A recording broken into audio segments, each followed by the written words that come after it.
हमें continuous pattern देखने को मिल रहा है यूपीएससी के क्वेश्चंस जो एनवायरमेंट में पूछ रहा है। मैं आपको एग्जांपल से समझाता हूँ। इस बार उन्होंने क्वेश्चन पूछा नेचर रिजर्व्स पे। बिल्कुल ठीक ऐसा ही क्वेश्चन आईएएस प्रीलिम्स में उन्होंने पूछा था कम्युनिटी रिजर्व पे। बिल्कुल ऐसा ही क्वेश्चन सीडीएस में उन्होंने पूछा था कंजर्वेशन रिजर्व पे। मतलब कि बायोडाइवर्सिटी के जितने भी टाइप के रिजर्व्स होते हैं वो उन पे घुमा घुमा के क्वेश्चंस पूछ रहे हैं।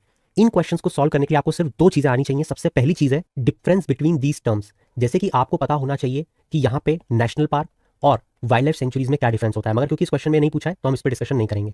फिर आपको पता होना चाहिए कि जो कंजर्वेशन रिजर्व है, कंजर्वेशन रिजर्व और कम्युनिटी रिजर्व में क्या डिफरेंस होता है। और अगर इसे आप एग्जाम में भूल जाओ तो आपको यूज करना है कॉमन सेंस, जो हम इस क्वेश्चन में करेंगे। पहला, नेचर रिजर्व क्या बायोडाइवर्सिटी को प्रोटेक्ट करने के लिए है, बट ऑफ कोर्स पॉइंट है। सेकंड देखो लिखा है they should always be small. जो रिजर्व्स होते हैं national park wild life sanctuary से जितने ज्यादा बड़े होंगे उतना फायदेमंद है या जितने छोटे होंगे। क्या आप समझ पा रहे हो ये पॉइंट क्यों फ्रेम किया गया है? ताकि आप ये सोच पाओ कि वहां पे एनिमल का जो मूवमेंट्स है वो ज्यादा बड़े स्फीयर में आसानी से होगा या छोटे स्फीयर में। और ऑप्शन में आपसे पूछा है कि गलत ऑप्शन आपको ढूंढना है, तो क्या आपको ये ऑप्शन गलत लग रहा है?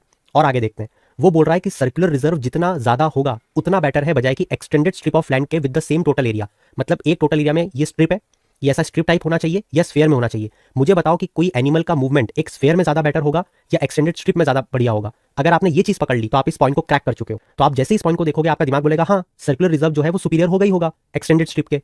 और फोर्थ ऑप्शन जो है वो जनरल है कि सेवरल रिजर्व्स में be connected by corridor. Corridor से तो कनेक्ट होते ही हैं, वहीं से तो एनिमल एक इस स्फीयर से दूसरे स्फीयर में जाते हैं, एक रिजर्व से दूसरे रिजर्व में जाते हैं। तो अब मुझे बताओ कि इस क्वेश्चन को आप कैसे क्रैक करने का सोच रहे हो और आपका क्या लॉजिक बोलता है।